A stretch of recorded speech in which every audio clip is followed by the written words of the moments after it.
Hello and welcome on 360 Sport on Trust TV. I am Adeni Ajishafe. We have a lot to talk about in the world of sport. We'll be focusing on handball. But before we go to handball sport development in Nigeria, quickly, let's run through some stories actually trended in the world of sport. Starting from the 4 teams that have qualified so far for the MPFL, El Kanemi Warriors, Doma United, not forgetting Bayelsa United, and also Bende Insurance secures promotion to MPFL after the NNL, Nigeria National League, wrap up all the matches for the season. Congrats to the 4 teams, and we wait for the Congress to actually ratify this. But from now, we have 4 teams: El Kanemi, Doma United, Bende Insurance, and Bayelsa United. They've secured their qualification to the MPFL for next season. Good one out there. And from there, we talk about women football and the WAFU B Women Champions League qualifier taking place in Ghana. We have Nigerian team, that is Bayelsa Queens. Bayelsa Queens alongside their Ghanaian team, APEM Dakwa. 2 of them have qualified for the semi-final in the Women's Champions League Zone B, rather, in the West African region. Good one for Bayelsa Queens right now. Well, they'll be playing the semi-final and hopefully they will qualify. They defeated Osfa 5-0. They won against Atleta. They also they actually played draw against the Ghanaian team, APEM Dakwa. Congrats to Bayelsa Queens and also APEM Dakwa of Ghana. The 2 teams have qualified for semi-final, and we wait to see what will be happening concerning that, because they just have to qualify for the Women Champions League. Good one there. It will be coming up in Morocco. Now, let's come back to the studio as we unveil the topic for the day. We'll be focusing on handball sport development in Nigeria. For a while now, Nigeria will participate in handball. Talk about under-19 handball for male and female. You look at national handball competition, under-12, under-15, North Central handball competition recently concluded that's in Benue State, and it has been a wonderful one for Nigerians to see that really this sport really at least is getting better under the umbrella of Handball Federation of Nigeria, HFN. We have in the studio the representative for North Central Handball Federation of Nigeria, who actually have about 3 caps, 3 feathers on his cap. We have Saidu Ojih, the one they popularly known as Jibrin. Good to have you in the studio. Thank you very much. And well, like I mentioned, you have 3 feathers in your cap. You are the representative of North Central in Handball Federation. Yeah. You are the mega veteran president, also Secretary the big one, General. Secretary General of Confederation, Commonwealth Nations. Oh, so I want, before we come to Nigeria, let's look at that Commonwealth Handball Nation. What is it all about? Well, we are all aware of what Commonwealth Nations is all about. The 57 Commonwealth Nations. And all that takes part in handball activity are all what we deal with. Because it's unfortunate we're now they recently concluded Commonwealth Games because we're still yet to be officially unveiled as a medal sport. But we're there to be able to have meetings with the CGF, Commonwealth Games Federations, to see how things will work well in the next dispensation. I think all things being equal, we're very sure handball will be coming up in the next Commonwealth Games. And it's tentatively, maybe it's going to be beach handball that will commence with before the indoor. Oh, so possibly Nigeria should be expecting beach handball? Yes. Wow, that would be nice. That is the major thing, and I've just advised the Federation that it is high time the country goes into beach handball. That is the rainy thing, and it is one of the cheapest means of organizing and encouraging sports in the world. Because you have less number of players, you have less equipment, you have less of cost involvement, and that will go a long way to encourage the youth within the ambit of the country where you find yourself. Good one. Just the way we have it in volleyball, beach volleyball, so the beach handball will also be coming. Yes. That would be nice. And it has been existing in the International Handball Federation of Nigeria and of International Handball Federation. But it's just Nigeria that is lacking behind because of the development of sport in the country. Even though Nigeria has been to World Beach Handball once. I think that was last 2 years, or 3 if I'm not forgetting. So, okay, now, because I actually wanted to make it bit by bit. You talked about the mega veteran. You are the president of the mega veteran. The mega veteran, I'm sure that veteran there shows those who have played handball before and they are now retired. Yes. Yes, the mega handball veteran constitutes of the old administrators in handball, old coaches, old players, national and international players, those who have played within Nigeria and offshore, and those who are still taking their trade in the game of handball are not active. So those are those people we call the veteran. And their role is to encourage the youth, the upgrowth of the youth. If you can look at most of the teams we're having in this country, virtually about 80% are being managed by veteran handballers. And when you talk of the diaspora members who try to infiltrate to see how they can come to assist, they are all veteran members. They try one way or the other to come and assist. Like the national coach, Rafiu Salami, is a veteran. And we have most of the national coaches, they are all veterans. We come together as an umbrella to see that the game of handball is not in comatose. And what you are seeing today is as a result of the resurgence of the veterans reorganizing a tournament in 2014, which we tag Reawakening of Handball. If you could remember, some time handball was dwindling far away. And when we fell, we sat down, we had a meeting among ourselves and agreed that it was very bad for us existing and the game of handball. It's just going off our hand. So the mega veteran organized a tournament in Abuja in 2014, tentatively in the National Stadium in Indoor Sports Hall, which were encouraged by the then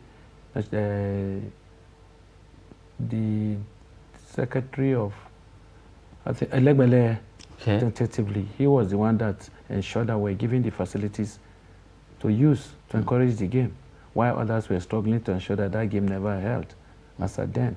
But we thank God the opportunity was given to us, and today handball is still swimming in a field of struggle to get its feet. In 2015, we never stopped there. We organized an open championship in Kaduna to ensure that these players have a feel of what it takes to play the game.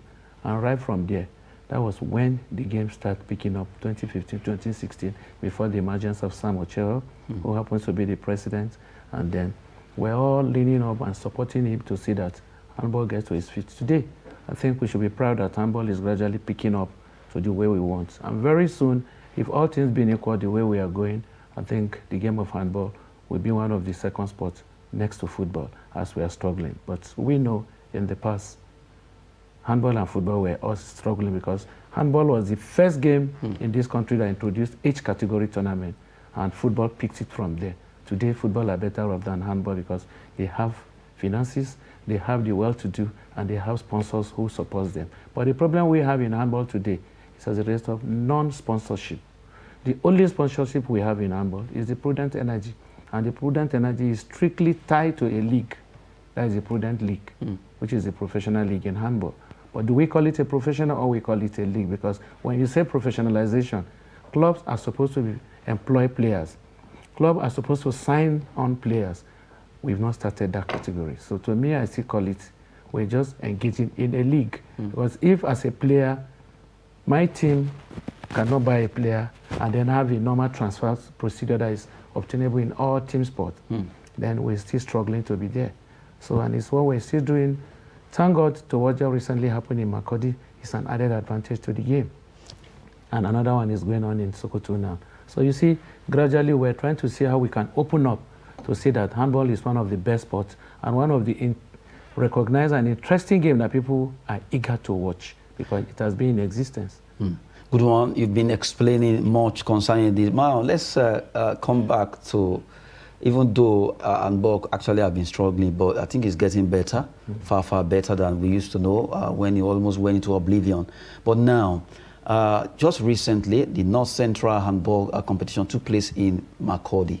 And a lot of clubs came around all over the country. They came to play. Can you just shed more light on this? Because really, it's a way of getting the grassroots handball back to life. And really, that's where you can get a crop of players that can play. Either we have league or not, or even national teams.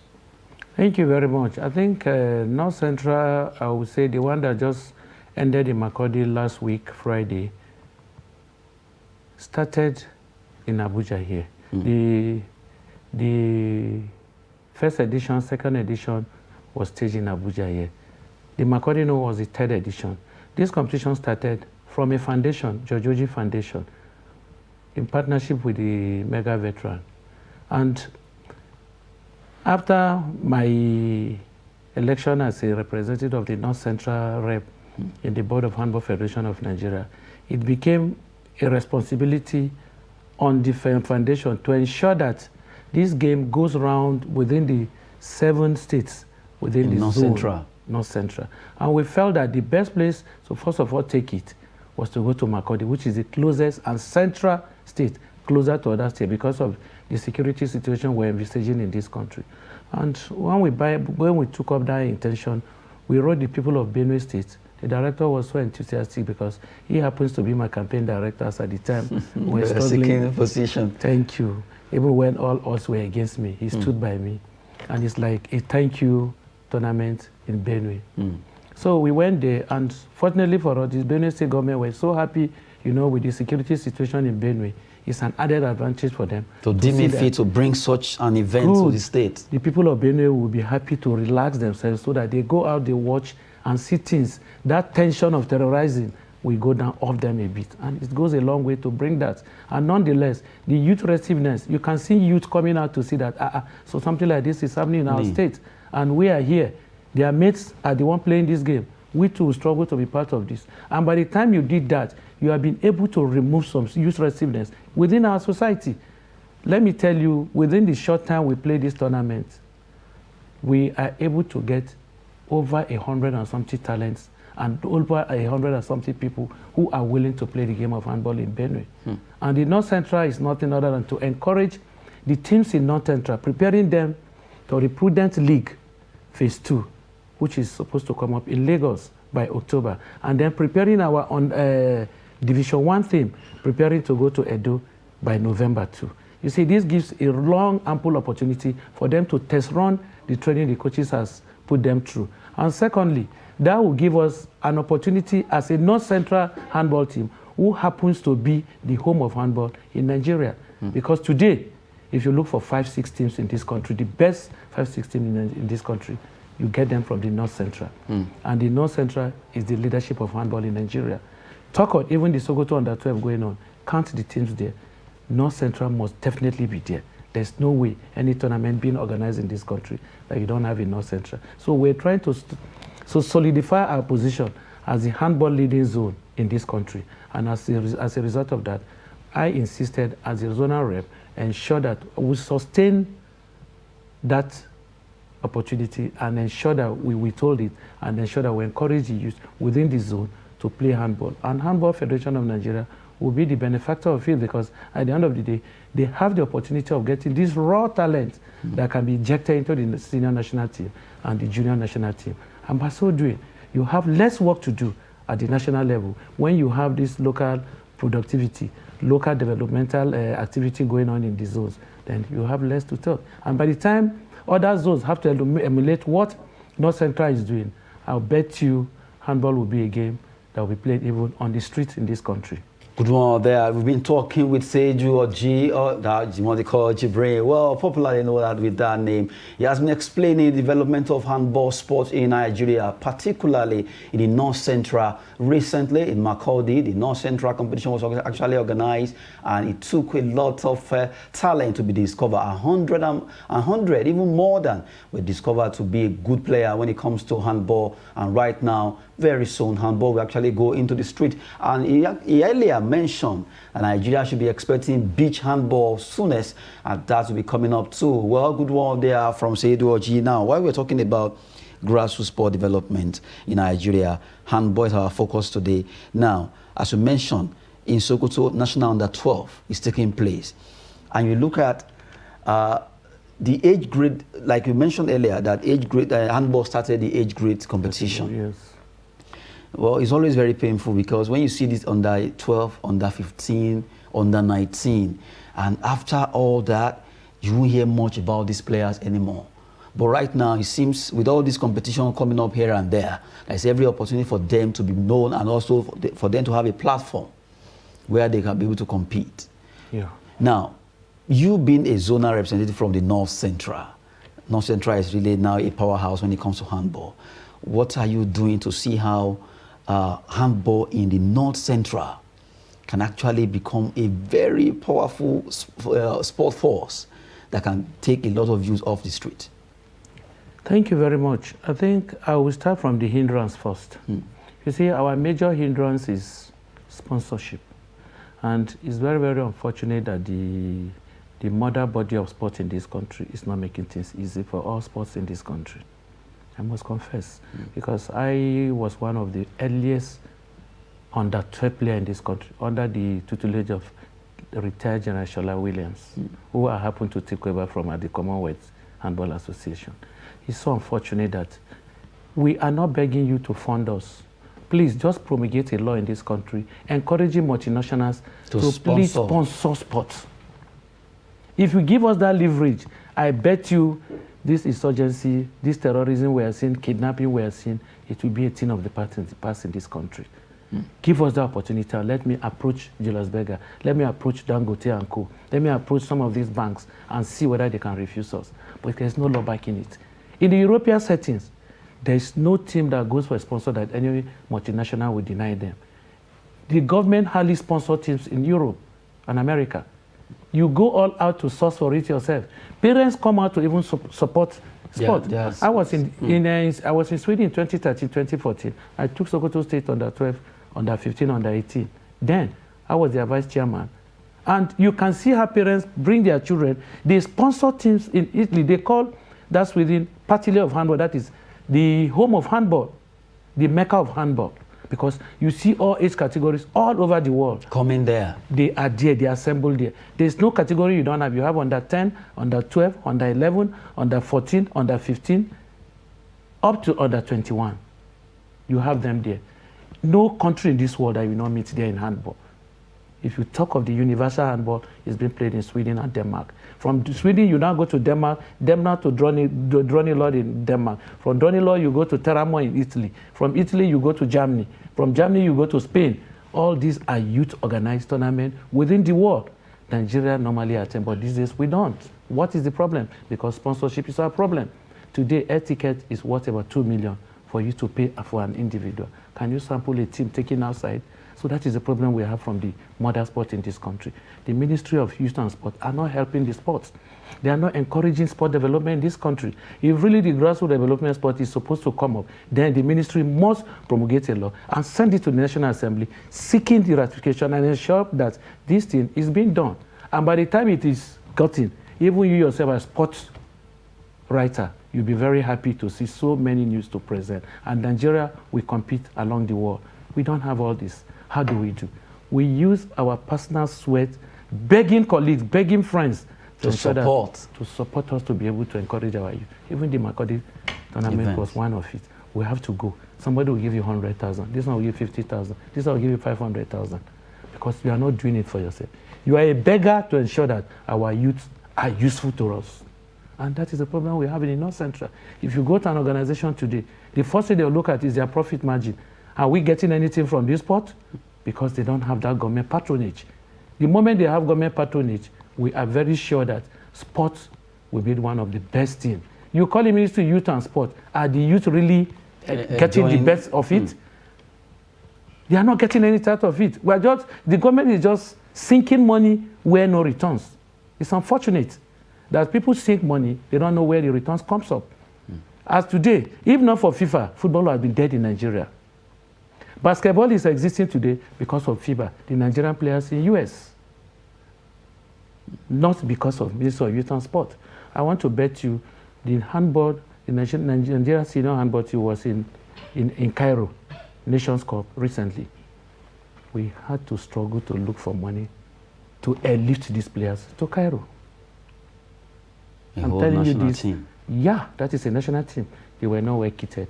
We had to go and source for kits from the Federation.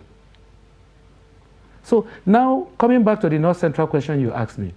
In the North Central, our dream is to maintain our status quo. Nonetheless, we have made up a plan and we'll go by that plan.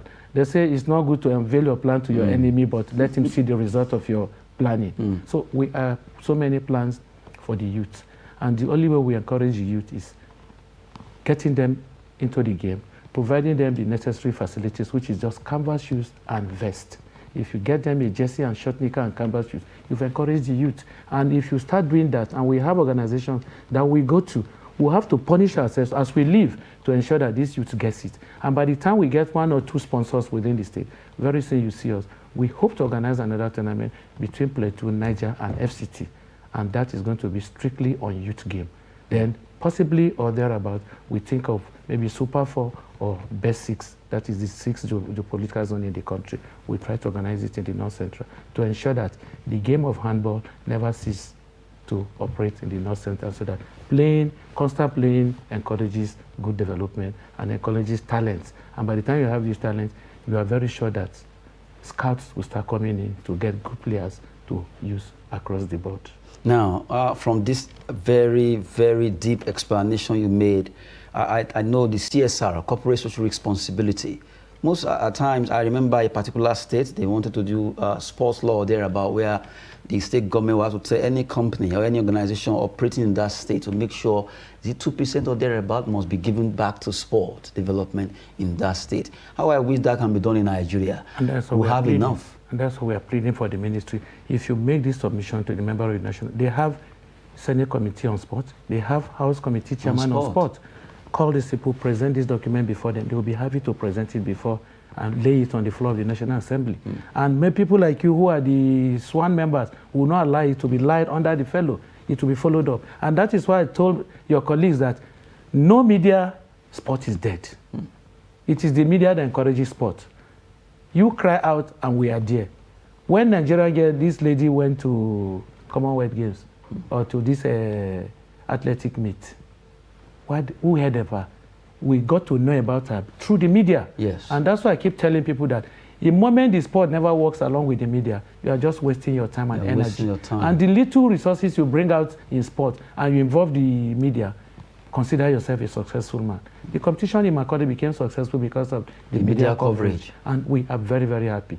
And we seize this opportunity to thank and appreciate the member of the media in this country. You made us proud. You made Nigerians to know that certain sport is going on in Makurdi, and this game are games that everybody wants to see. And without this, where will we have been? The money will have just gone for the sake of we organize a tournament. Nobody heard of Nobody it. Will know. And that's why in any tournament, we encourage our colleagues, please, no matter how little, create a window for the media, because the media are partners in progress in sport. They help us to grow. Now we are asking a question about the North Central. If we had slept on our own, can we get you promoting us? I'm here because of handball. I'm here because of the media. I can't be in my office, the comfort of my zone, speaking handball. Anybody will hear me. Nobody. From you, CNN, BBC, and others, we pick up sport and say Nigerian sport. It's growing gradually. And so that's why we cannot do without the member of the media seeking your encouragement to the ministry to please help us as a board to please promulgate a law enforcing the multinationals to please sponsor one federation sport in this country. I bet you Nigeria will go for it. And our children will stop all these unnecessary vices. Carrying AK-47, RPG, or whatsoever you call them. Lives will be sacred. But these days, life is nothing to Nigerians any longer. People are suffering. People are in the doldrum. People are in the holes. People are dying. But our youths are very, very important. We call them the leaders of tomorrow, and we are not helping them. Sport is the key to make the youth a leader of tomorrow. What a way to go. He's been talking concerning handball development in Nigeria, and he has really gone deep, in fact deeper than expected, by giving much analysis concerning handball. That sport really can get a lot of youth off the street from taking into vices, social vices that can actually disrupt our society. Well, good one there, coming from Saidu Ojih, who has been talking, the zonal representative of Handball Federation of Nigeria. Well, we just have to take one more, two more topic before we go. Now, Prudent Energy Handball League has been existent for a while, being supported by Prudent Energy, and you look at, okay, if you can have that kind of support for other leagues in Nigeria. Look at the one taking place in Sokoto right now. Sokoto State government, I'm sure they are the one trying to support the HFN to run that particular competition. Really, from what you have said, that if government can make it lawful, legal, by saying, okay, any company, any corporate body, either state or whatever you are cited, at least add maybe 5% or 2% or 10% to development of sport in that particular society. Who knows? Today, Nigeria will become a big, huge place where sport talent will be discovered. Now, before you go, now let's look at, you mentioned scouts coming around. So because of our time, we have just 2 minutes. Scouts coming around. They just concluded competition in Makurdi. About 100 talents were discovered. Yeah. Is it by the Scouts or the Handball Federation of Nigeria? Is there hope for these handballers to move out where they can get a better maybe sign-on fee and all that? Yes. Tentatively, I'm sure about 3, 4, 5 players may be leaving the shore of this country between now and next week. And this, 1 or 2 scouts was there from Europe. And they were able to see players they want to see. Even in my own team, Kogi Confluence Stars, I have seen 1 or 2 players I want to enlist in my team. That's another scouting. So when we say scouts, we're sure 1 or 2 players will be going to Israel. About 2 or 3 will be going to 1 of these European countries. They came down there. And I'm privileged to be one of those people that was discussed with, that they want to use our foundation as a basis to see how they can reach players and have somebody that liaises between them and the federation. So if we succeed in getting this, I think handball will smile for it. And surely about 2 players are leaving 2 or 4 of them are leaving the country between now and next week. And all those players played in the North Central League. Good one. Because they've been watched all this while. Because North Central League, for the last 3 editions, has been consistent. We've never dropped out. And we use it as a basis to prepare our players for the Prudent League. And I must use this opportunity to thank Prudent Energy. If people will emulate the character and attitude of Prudent Energy, our league will be better. And our sport will be the best for it in this country. Because the scouts will come. In the past, they'll be coming. And most of our national players plays outside this country then in those days when we were playing. And today, we beg for players because we don't have good playing time for those players. Good one there with Saidu Ojih, who has been talking, zonal representative Handball Federation of Nigeria. Well, it's a wonderful one. We need to appreciate your time coming to the studio to talk about all this, for people to know that handball really exists and it's going well. Thank you very much. Well, sport is always fitness and business, as we always say on this show. I am Adeni Ajishafe. Thanks for watching.